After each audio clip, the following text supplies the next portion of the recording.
En été, la nature vibre et bourdonne. Elle fourmille d'une multitude d'insectes. Abeilles, papillons et perce-oreilles s'en donnent à cœur joie.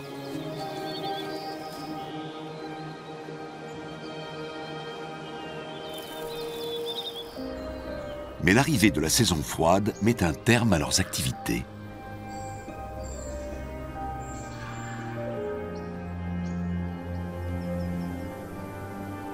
Certains animaux migrent alors vers le sud, où se préparent à hiberner. D'autres devront gratter la neige pour pouvoir se nourrir. Mais où sont passés les insectes ?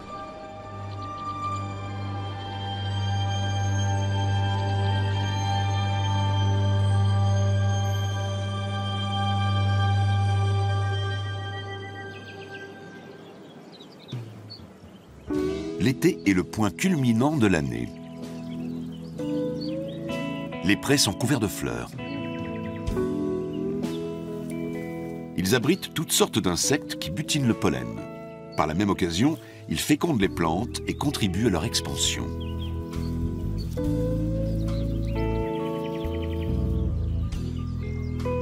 La fin de l'été est la période de maturité, la saison des récoltes.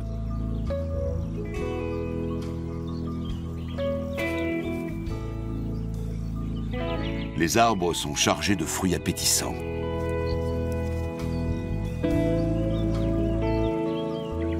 Les vergers abritent toutes sortes d'insectes.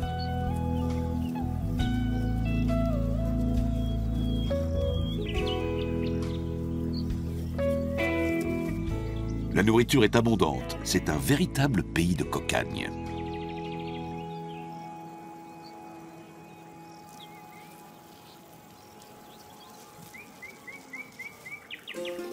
Les fruits tombés à terre attirent, entre autres, les frelons. Ces prédateurs carnivores ne dédaignent pas la chair des pommes.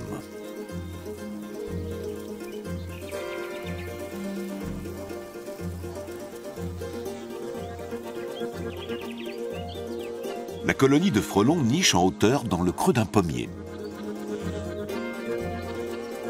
Quand il fait chaud, une sentinelle bat des ailes pour aérer l'intérieur du nid.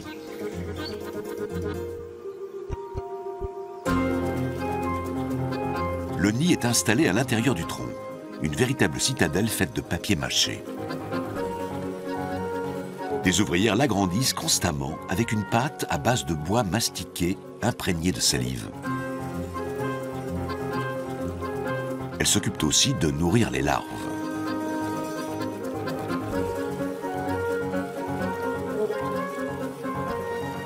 Elles assistent la reine, sensiblement plus grosse, chargée de pondre les œufs.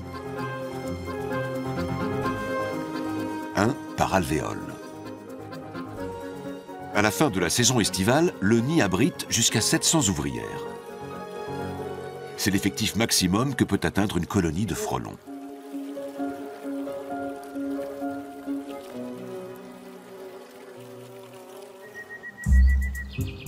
Tout près de là, sont installées des ruches qui abritent des essaims d'abeilles.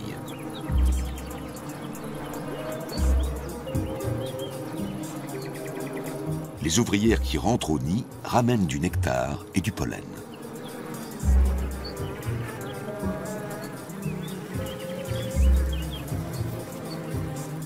Les pattes chargées de pelotes jaunes de pollen, elles sont les bienvenues. Il n'en va pas de même pour d'autres membres de la colonie. L'entrée de la ruche est le théâtre d'une scène cruelle qui préfigure l'arrivée de l'hiver, l'expulsion des faux bourdons.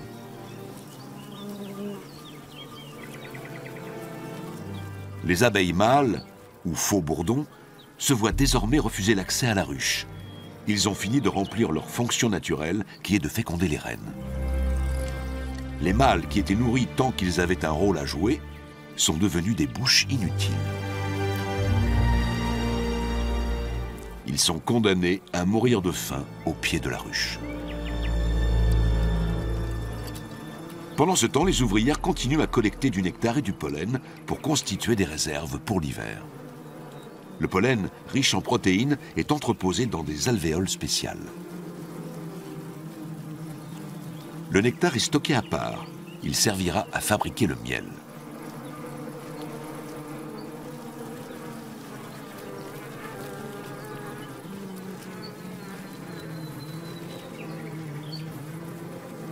« 60 000 abeilles peuvent cohabiter dans un essaim, autour d'une reine qui peut vivre jusqu'à 5 ans.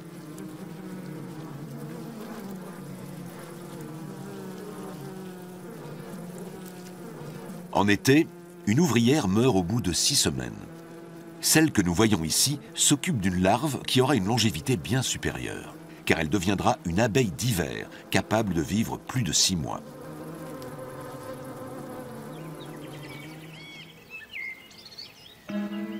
À la fin de l'été, les soirées sont encore douces.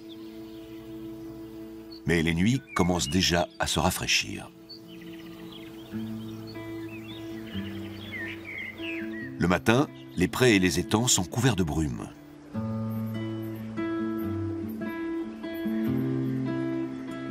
De la rosée se dépose sur les feuilles et les fleurs, mais aussi sur les ailes des libellules. Comme tous les insectes, ce sont des animaux à sang froid. La température de leur corps varie en fonction de leur environnement. À cette heure, les libellules sont encore engourdies par la fraîcheur de la nuit. Elles doivent faire le plein de soleil avant d'aborder la journée.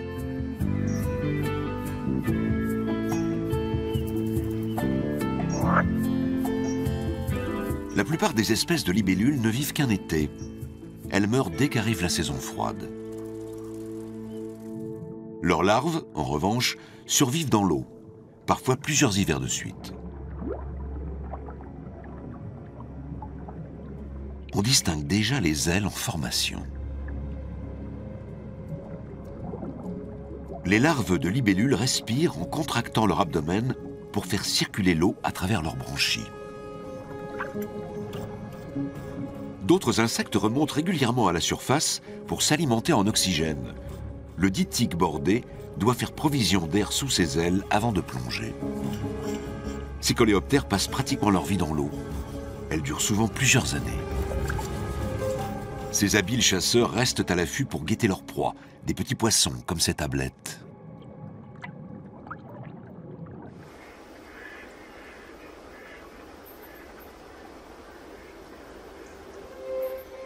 En forêt aussi, la fin de l'été est le temps de la plénitude. Les champignons pointent leurs chapeaux afin de pouvoir répandre des spores et assurer l'expansion de l'espèce.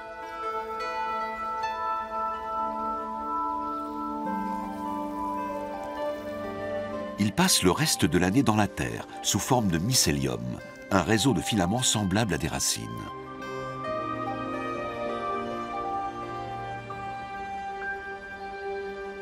Dans les profondeurs du sol, on trouve également d'étranges créatures. Ce sont les larves d'un insecte imposant. À ce stade, elles n'ont rien de commun avec la forme future que prendra l'animal.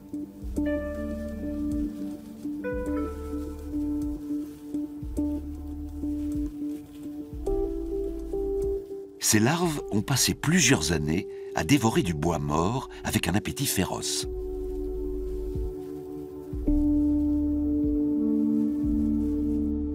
L'heure est venue de se transformer.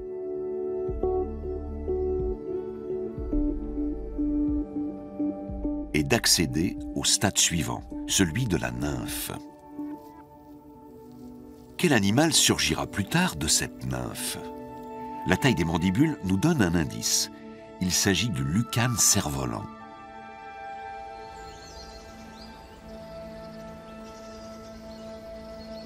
À mesure que l'automne approche, les feuilles changent de couleur. Les glands mûrissent. Les geais les ramassent et les cachent pour se constituer des réserves.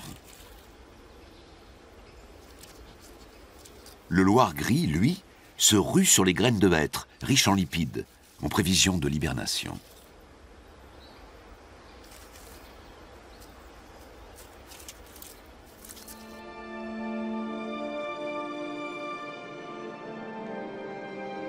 Les températures se rafraîchissent et l'air chargé d'humidité se condense en formant des nappes de brouillard mouvantes.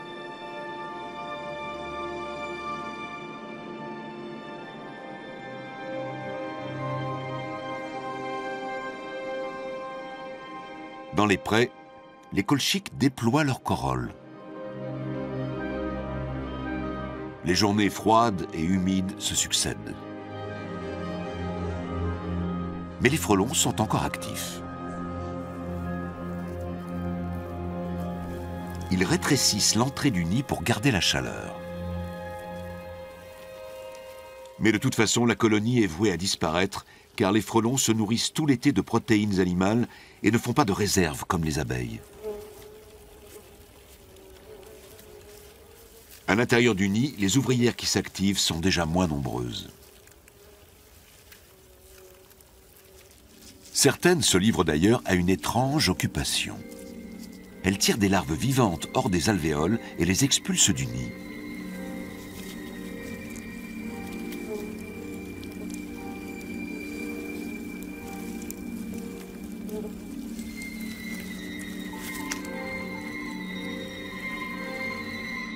Elles s'entassent mortes au pied de l'arbre. Les ouvrières ont éliminé des bouches inutiles à nourrir.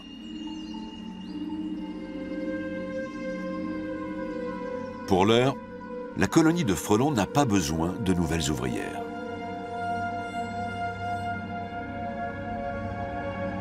La reine elle-même est devenue inutile.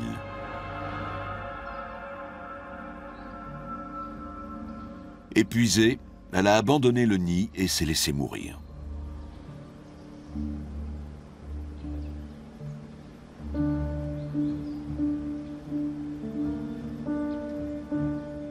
Seules quelques larves reçoivent encore de la nourriture. Ce sont elles qui donneront naissance aux reines qui fonderont de nouveaux nids au printemps prochain, si elles arrivent à passer l'hiver.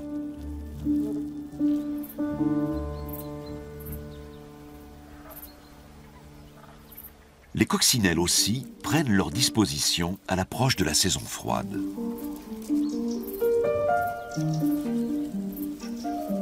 Elles recherchent un endroit protégé, un creux entre des rochers ou la fissure d'un mur. Elles entreront bientôt dans une sorte de léthargie. Leur sang contient un véritable antigel naturel qui leur permet de supporter une température de moins 10 degrés. Sur les meilleurs sites d'hibernation, elles se rassemblent souvent par centaines. Celles qui sont installées dans des crevasses suffisamment profondes seront à l'abri d'une mauvaise surprise. À l'occasion d'un redout hivernal, certaines se réveillent, mais ne trouvent alors aucune nourriture. Au printemps prochain, elles commenceront par s'accoupler.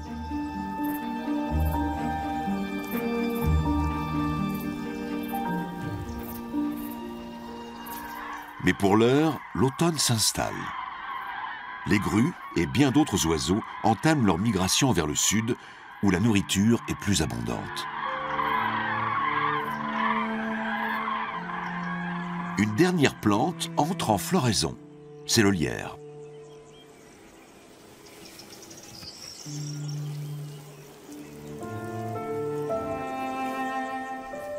Il attire une foule de papillons, d'abeilles, de guêpes et de cirfes. Il règne autour de la plante une activité frénétique, comme dans la prairie en été. Le Vulcain fait le plein d'énergie, car il se prépare à faire un long voyage.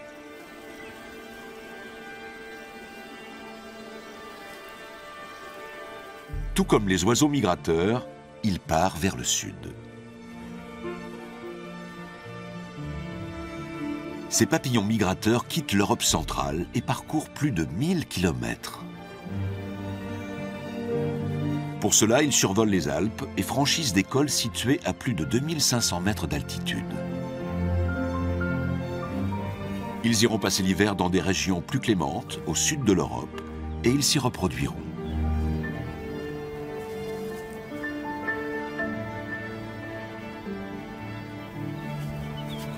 Les marmottes, elles, se réfugient au fond de leur terrier, dans des chambres tapissées d'herbes sèches, où elles passeront plusieurs mois dans un profond sommeil.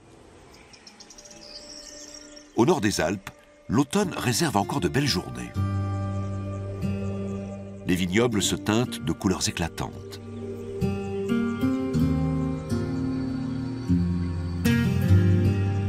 Le raisin arrive à maturité.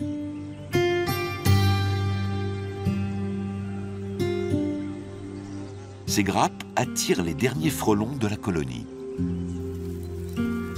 Le jus un peu fermenté procure une dernière ivresse à ces ouvrières qui vont bientôt mourir.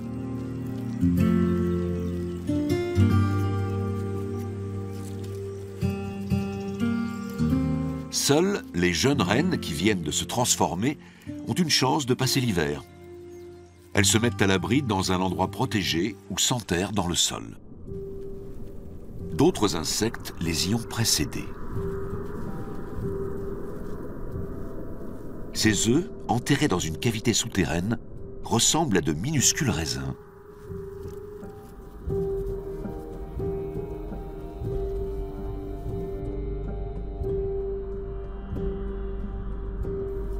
C'est le terrier d'une femelle perce-oreille. Un mille-pattes ose s'aventurer dans le trou. La mère perce-oreille montre ses pinces pour chasser l'intrus.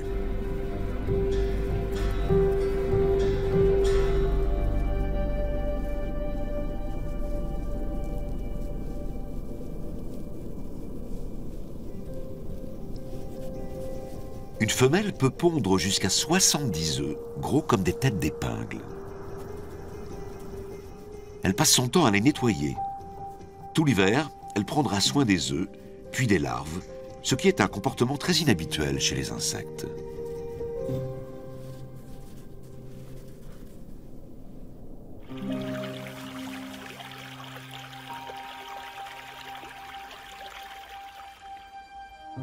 Dans les forêts, les feuilles des arbres se sont parées des tons bruns et or de l'automne. Le brame des cerfs résonne dans les clairières.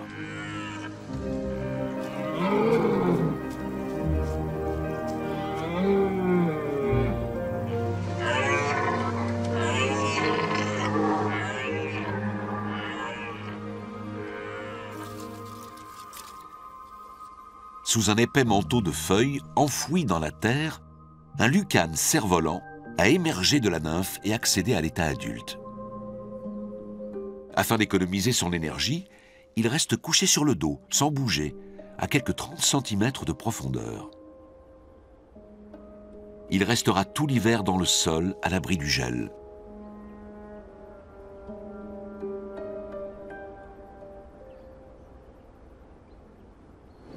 Car dehors, le froid se fait plus mordant. Le loir s'est lui aussi replié dans son terrier, où il dort roulé en boule pour économiser son énergie et garder sa chaleur.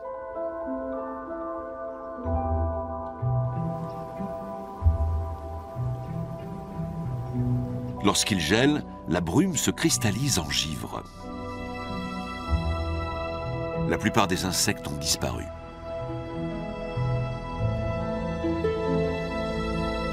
Mais pour certains, les premières gelées annoncent l'heure du réveil.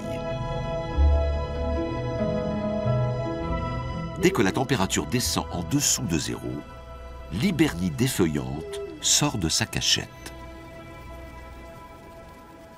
Les papillons mâles, longs de 2 cm, commencent tout d'abord par volter autour des arbres. Ensuite, les femelles grimpent le long des troncs. Physiquement, elles n'ont rien de commun avec le mâle. Leurs ailes atrophiées ne leur permettent pas de voler. Elles sécrètent alors une substance odorante, la phéromone, destinée à attirer les mâles. Les deux partenaires s'accouplent dans le froid.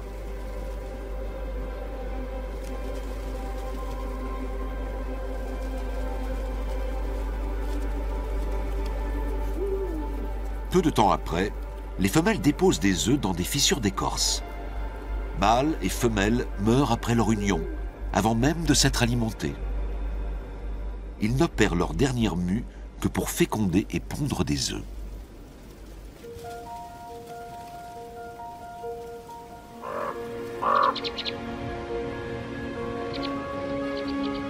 Quand la neige tombe, elle forme une couche qui isole le sol de la froidure extérieure.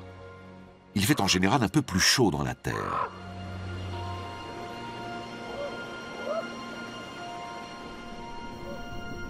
une minuscule araignée vient de faire irruption dans le terrier du perce-oreille.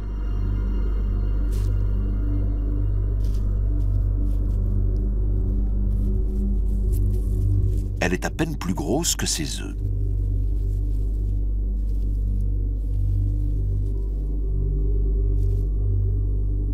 La femelle perce-oreille ne relâche jamais sa vigilance. Elle poursuit ses activités de nettoyage tout en tâchant d'éloigner l'intruse.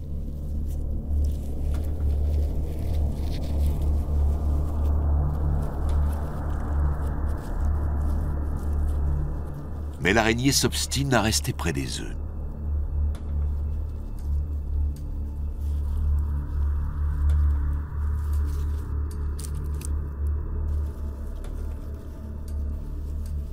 La mère se décide à lancer l'assaut, la queue levée tel un scorpion.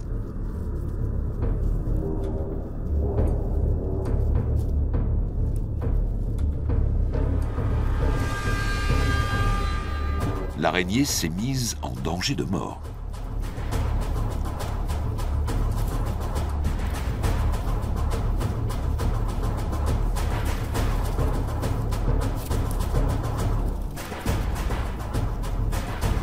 Elle part finalement sans demander son reste.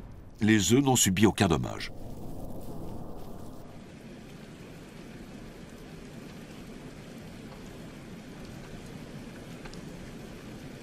Les paysages d'hiver semblent très paisibles.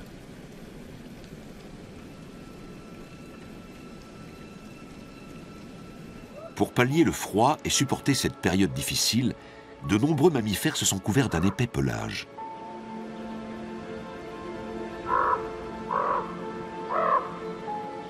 Ils doivent gratter le sol pour trouver de la nourriture.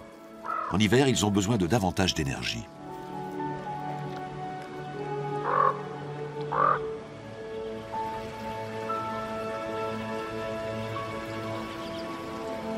Le froid se fait de plus en plus vif. Et même les ruisseaux commencent à geler.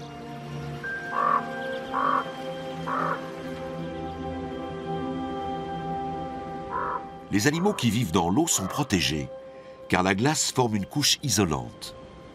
Au fond de la rivière, le thermomètre affiche encore 4 degrés. Les larves de libellules se sont mises à l'abri. Elles ne mangeront pas durant tout l'hiver, car à basse température, leur métabolisme fonctionne au ralenti.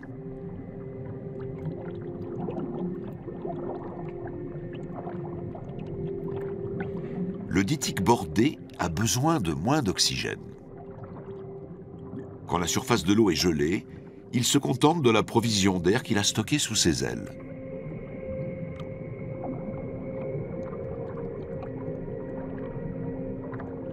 En général, il passe l'hiver posé sur le fond, sans bouger. Quelque part sous la neige qui recouvre le verger, enfouie dans la terre, les futures reines frelons hibernent. Elles seules survivent à l'hiver pour fonder de nouveaux essaims.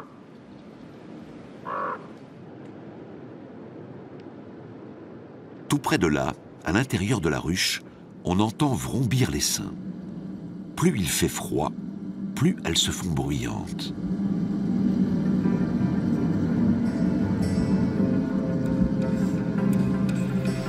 Au centre des casiers de cire, les abeilles se sont rassemblées pour former une grappe.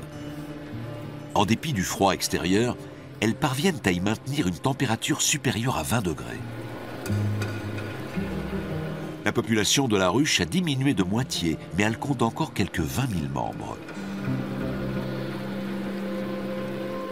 Régulièrement, les abeilles font vibrer leurs ailes pour contracter leurs muscles et dégager de la chaleur.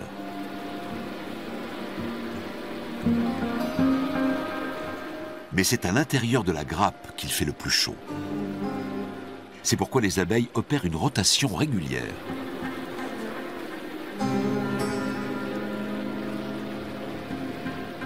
Elles sont capables de maintenir cette activité grâce au miel qu'elles ont stocké dans les alvéoles durant tout l'été. Les abeilles le distribuent en se donnant la béquée. Grâce à ce travail d'équipe, la colonie entière survit à la saison froide, y compris la plus importante de toutes, la reine.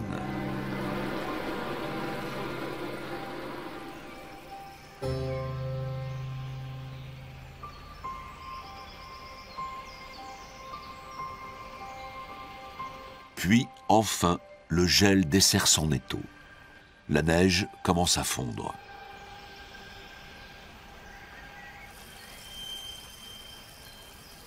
Et les ruisseaux se remplissent d'eau de fonte. Les premiers signes du changement de saison apparaissent.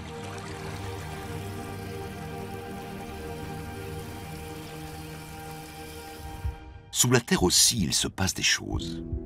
Des points bruns sont apparus sur les œufs du perce-oreille. Et quelque chose palpite à l'intérieur.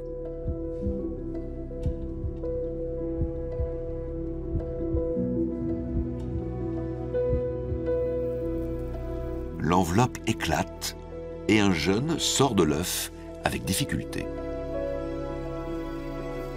Les points bruns correspondent aux yeux de la larve qui subira encore plusieurs mues, mais ressemble déjà beaucoup à l'insecte adulte.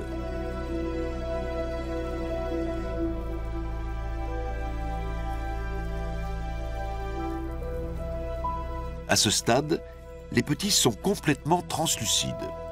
Ce n'est qu'au fil des métamorphoses qu'ils prendront la même couleur que leur mère.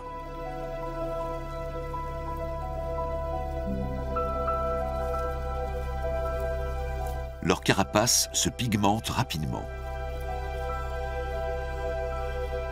Cette fois, les derniers œufs feraient bien d'éclore.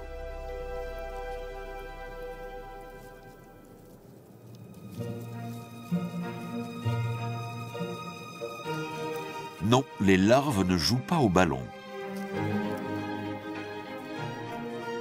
Elles cherchent à percer l'enveloppe extérieure de cet œuf.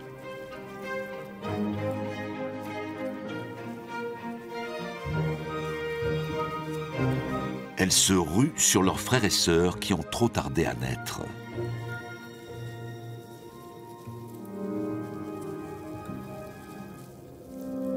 C'est la faim qui les pousse à agir ainsi.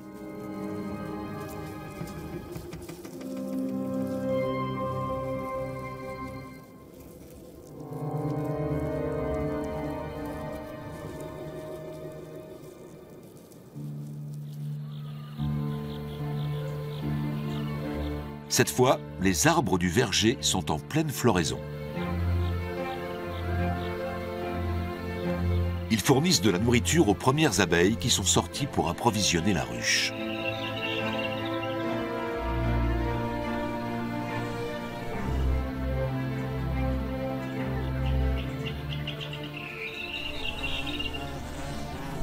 À leur retour, un triste spectacle les attend.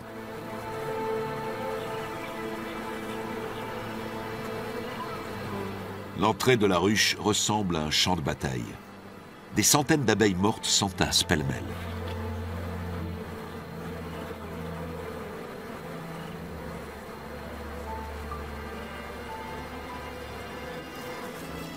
Ce sont les occupantes qui n'ont pas survécu à l'hiver. Il s'agit maintenant de les évacuer.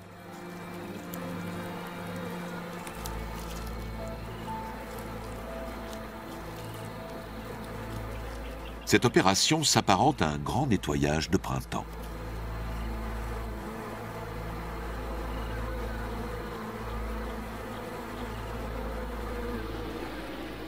À l'intérieur, l'essaim s'active en prévision de l'été. La reine est déjà à pied d'œuvre. Sa fonction consiste à pondre des œufs, jusqu'à 2000 par jour et jusqu'à 200 000 par an.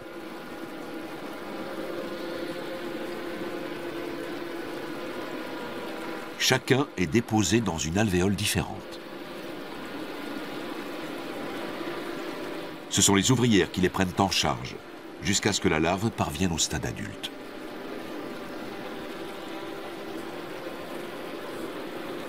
Elle commence déjà à sortir. Une nouvelle abeille de printemps émerge de son alvéole. Elle doit elle-même déchirer l'opercule de cire.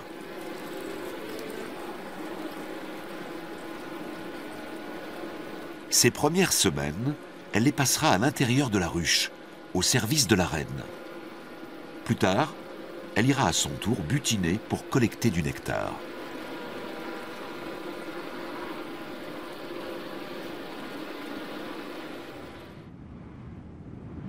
Dehors, l'hiver semble tout à coup revenu et les abeilles ont cessé de sortir.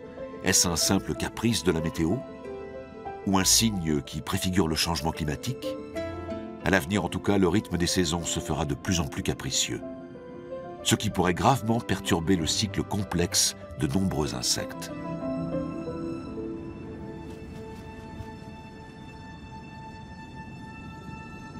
Dans son terrier, la femelle perce-oreille se consacre toujours à sa progéniture.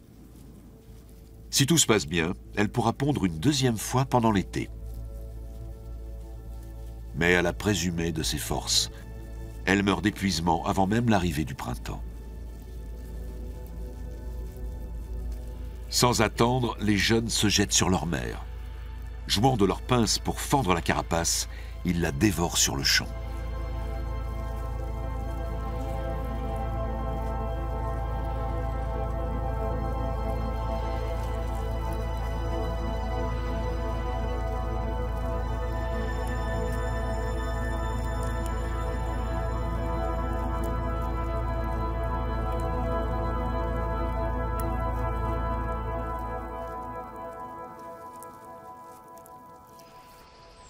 Le retour du froid est de courte durée.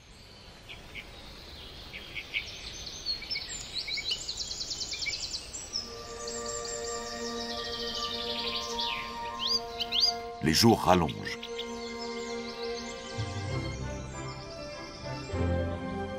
Chez les oiseaux, la saison des amours commence. Les œufs ne tardent pas à éclore.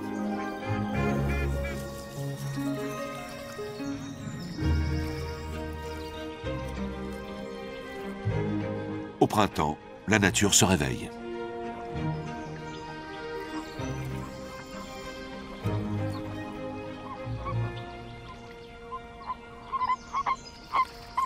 Lors de l'accouplement des grenouilles, il arrive souvent que plusieurs mâles s'accrochent à une même femelle.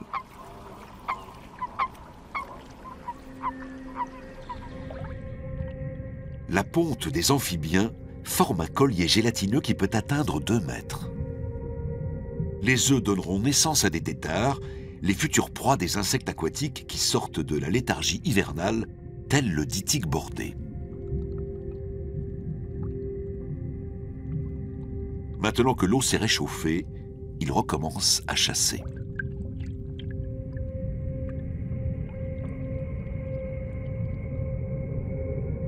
Les larves de libellules aussi se sont remises à l'affût.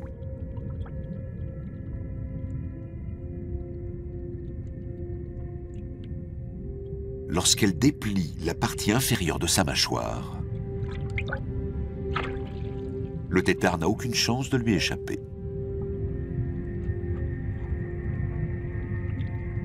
Les dytiques bordés se sont déjà reproduits. L'éclosion des œufs a donné naissance à des larves capables de nager.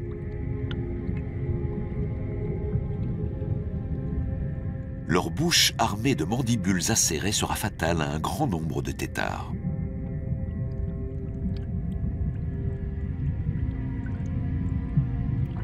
Dans quelques mois, ces larves voraces se seront métamorphosées en coléoptères.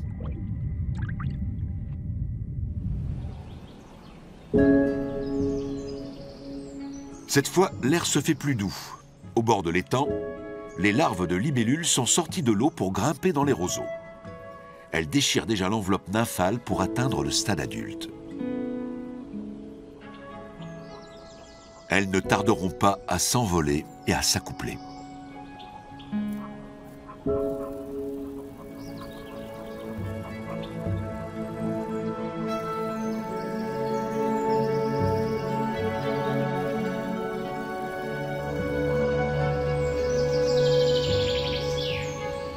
Dans le verger réapparaît une jeune reine frelon qui a survécu à l'hiver.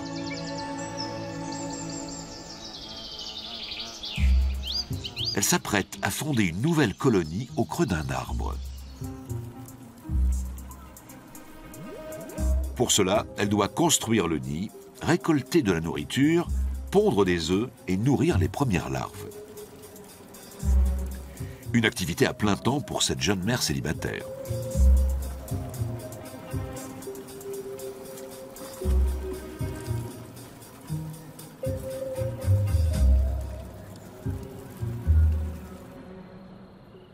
Un véritable tour de force. 14 jours après avoir pondu le premier œuf, elle reçoit enfin de l'aide. En rentrant au nid, elle découvre qu'une première ouvrière est sortie de son alvéole et commence à s'occuper des larves.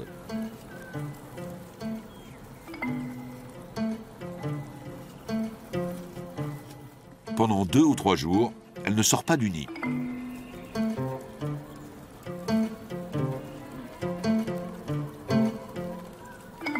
Elle assiste sa mère dans les tâches domestiques. La reine se charge encore seule d'approvisionner sa progéniture.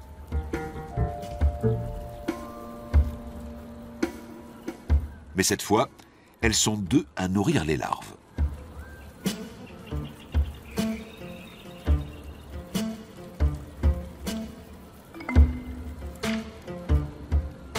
Quelques jours plus tard, une nouvelle ouvrière apparaît. Mais les larves sont de plus en plus nombreuses à réclamer des soins. Bientôt, les ouvrières quittent à leur tour le nid. Elles se posent sur les arbres pour en déguster la sève. C'est leur premier repas.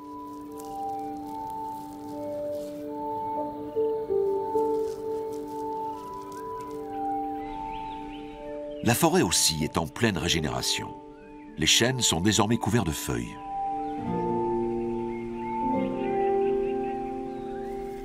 Les chenilles de l'hibernie sont également sorties de l'œuf.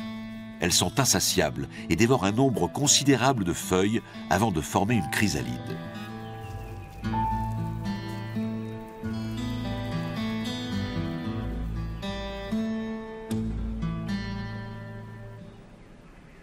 Dans la forêt, la salamandre tachetée a passé l'hiver à l'abri du gel dans des crevasses ou des grottes.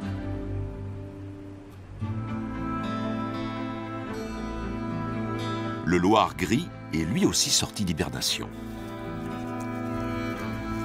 D'autres insectes opèrent leur dernière mue, tel le lucane cerf-volant qui sort de terre, en proie à une excitation toute printanière. Car il a capté les stimuli olfactifs sécrétés par les femelles. Mais il n'est pas le seul. Dès que 2 mâles se rencontrent, c'est l'affrontement.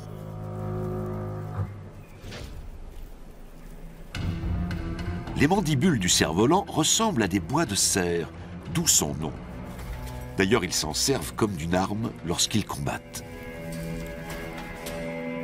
L'objectif est de renverser son rival sur le dos ou de le faire tomber de l'arbre. Lors de ces combats, les mâles déploient une énergie prodigieuse qui leur permet de soulever jusqu'à 100 fois leur poids. Il arrive aussi qu'un des 2 rivaux reçoive une blessure mortelle.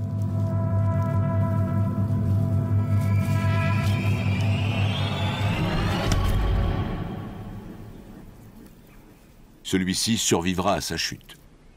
Le vainqueur, lui, passe immédiatement à l'action.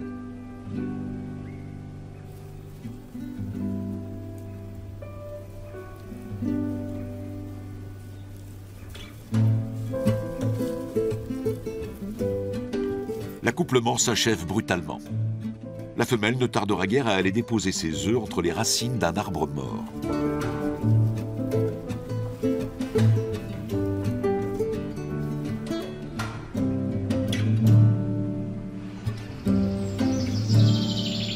Dans le verger, le nid de frelons continue à se développer.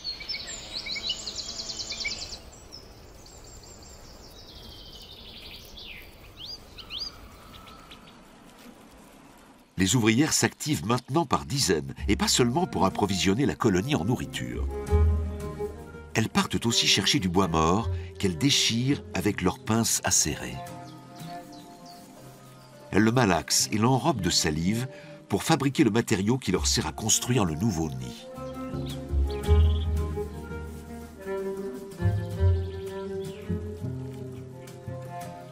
Certains nids peuvent atteindre 50 cm de haut. Elle ne cesse d'ajouter de nouveaux étages.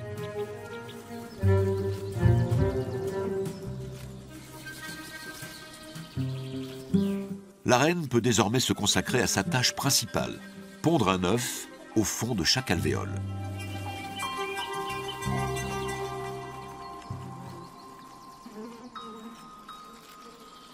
La communauté des ouvrières l'alimente et veille à ce qu'elle puisse assurer sa fonction.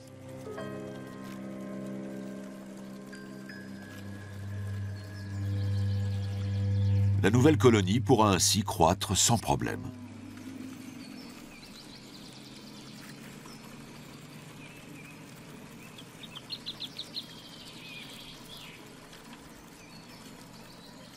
Une colonie qui ne vivra qu'un été.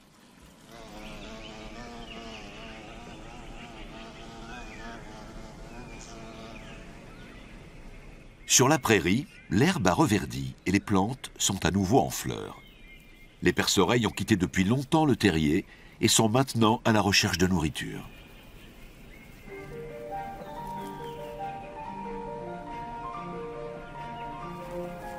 Les coccinelles se promènent.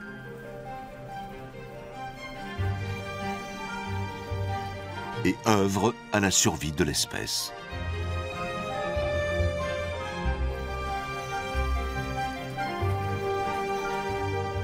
Les vulcains sont également de retour. En réalité, ce ne sont pas ceux qui ont migré à l'automne. Ils appartiennent à la génération suivante, sortis de chrysalide en Europe du Sud et revenus ici pour la saison chaude. La nature vibre et bourdonne de toutes parts. Elle fourmille d'insectes. C'est l'été. Et toute cette agitation durera jusqu'à l'hiver prochain.